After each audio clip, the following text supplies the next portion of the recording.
रोहित का बचपन से एक सपना था, अमीर बनने का। जब उसके दोस्त डॉक्टर, इंजीनियर या गवर्नमेंट ऑफिसर बनने की बात करते थे, तब रोहित हमेशा कहता था कि एक दिन वो इतना पैसा कमाएगा कि पूरा शहर उसका नाम जानेगा। लेकिन जिंदगी ने उसके लिए कुछ और ही सोच रखा था। 35 साल की उम्र तक आते आते रोहित का बिजनेस लगभग बर्बाद हो चुका था। उसने मेटल एक्सपोर्ट का काम शुरू किया था, लेकिन लगातार घाटे ने उसकी कमर तोड़ दी थी। बैंक का कर्ज बढ़ता जा रहा था, ऑफिस के एम्प्लॉइज नौकरी छोड़कर जा रहे थे और इन्वेस्टर्स उस पर केस करने की धमकी दे रहे थे। उसकी पत्नी नेहा ही एक ऐसी इंसान थी जो हर हाल में उसके साथ खड़ी थी।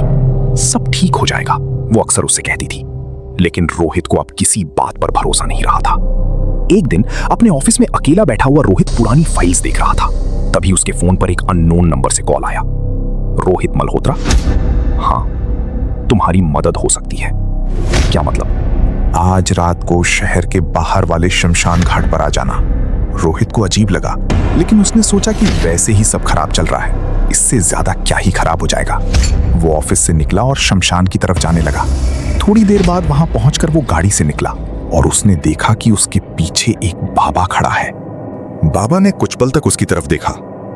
मैं तुम्हारी मदद कर सकता हूं। रोहित की आंखों में उम्मीद आ गई। सच? हाँ, लेकिन हर चीज की कीमत होती है। कितने पैसे? बाबा हंस पड़ा। पैसे नहीं। तो फिर? बाबा धीरे से खड़ा हुआ और रोहित को झोपड़ी के अंदर ले गया। अंदर एक बड़ा हवन कुंड था। दीवारों पर अजीब निशान बने हुए थे। बाबा ने धीरे से कहा, एक पिशाच है, वो तुम्हारी हर इच्छा पूरी करेगा। रोहित का चेहरा सफेद पड़ गया। और बदले में? बाबा ने उसकी आंखों में देखते हुए कहा, हर इच्छा के बदले एक लाश। रोहित तुरंत खड़ा हो गया। मैं पागल नहीं हूं। वो झोपड़ी से बाहर निकलने लगा। तभी बाबा ने पीछे से कहा, 3 महीने के अंदर तुम्हारा घर बिक जाएगा। 4 महीने में तुम जेल जा सकते हो और तुम्हारी पत्नी तुम्हारे साथ बर्बाद हो जाएगी।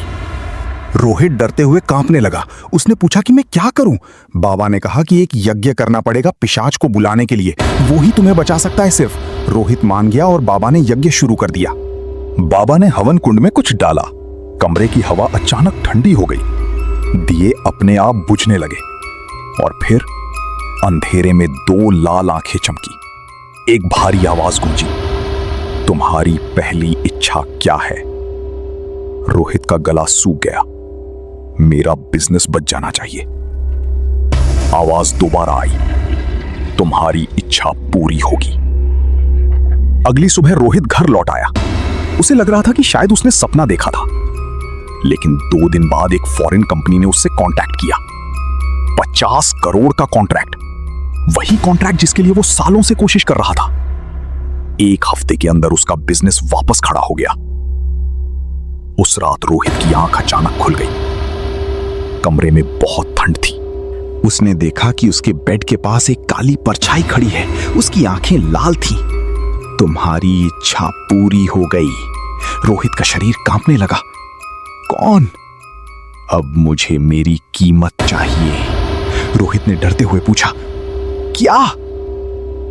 लाश। पूरी रात रोहित सो नहीं पाया। उसने सोचा कि वो मना कर देगा, लेकिन फिर उसे याद आया विक्रम, उसका पुराना बिजनेस पार्टनर जिसने उसके साथ धोखा किया था।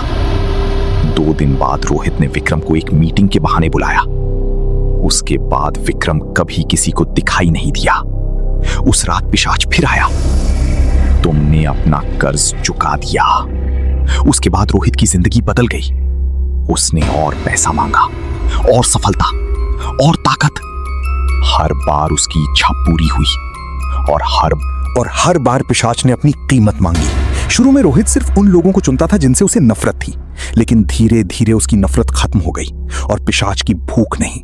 हर रात रोहित को लगता था कि कोई उसे देख रहा है। कभी उसे शीशे में लाल आंखें दिखाई देती, कभी उसे अपने घर के अंधेरे कमरों में किसी की परछाई नजर आती। लेकिन अब वो रुक नहीं सकता था। 1 साल के अंदर रोहित शहर के सबसे अमीर लोगों में शामिल हो गया। उसके पास बंगलो था, लग्जरी कार्स थी, पावर थी, लेकिन चैन नहीं था। एक रात नेहा ने उससे पूछा, रोहित, तुम बदल गए हो, क्या बात है? रोहित गुस्से में चिल्लाया, कुछ नहीं।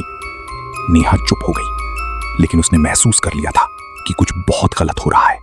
उसने रोहित का पीछा करना शुरू कर दिया। एक रात उसने रोहित को घर से निकलते हुए देखा और उसने सब देख लिया। जंगल, बाबा और अंधेरे में खड़ी वो लाल आंखों वाली चीज। अगली सुबह नेहा ने रोहित का सामना किया। तुम क्या कर रहे हो? रोहित का चेहरा सफेद पड़ गया। तुम वहां गई थी? ये सब क्या है? रोहित टूट गया। उसने नेहा को सब सच बता दिया। नेहा रो पड़ी। तुमने ये सब पैसों के लिए किया? रोहित के पास कोई जवाब नहीं था। हम सब कुछ छोड़ देंगे, नेहा ने कहा। बस ये सब खत्म करो।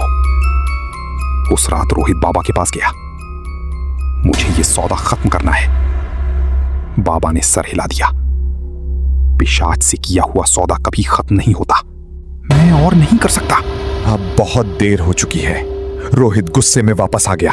उस रात उसने पहली बार पिशाच को पूरी तरह देखा। एक लंबी काली आकृति, लाल आंखें और एक आवाज जो इंसान की नहीं लगती थी। तुम मुझे छोड़ना चाहते हो? रोहित कांप गया। हाँ? पिशाच हंस पड़ा। तुमने मुझसे सब कुछ लिया। मैं सब वापस कर दूंगा।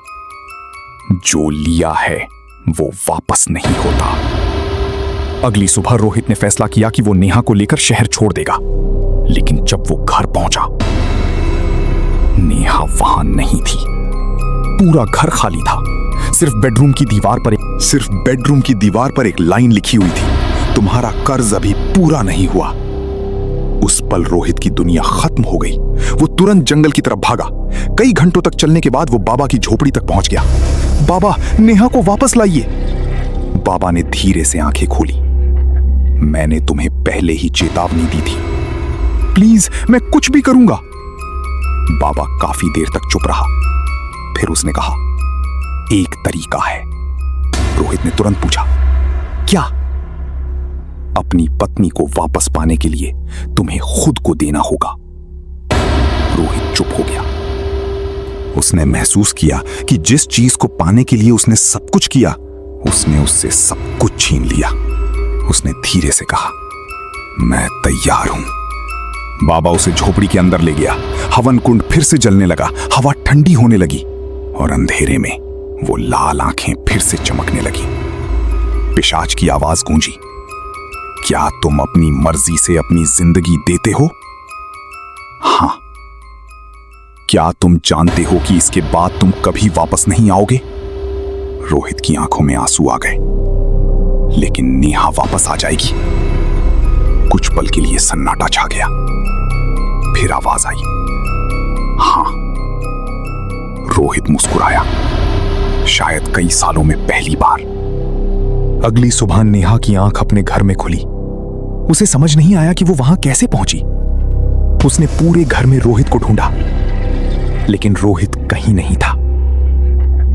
डाइनिंग टेबल पर एक कागज पड़ा था। उस पर लिखा था, नेहा, मैंने जिंदगी भर गलत चीजों का पीछा किया। आखिर में समझ आया कि मेरी सबसे बड़ी दौलत तुम थी। मुझे माफ कर देना। नेहा फूट फूट कर रोने लगी। रोहित कभी वापस नहीं आया।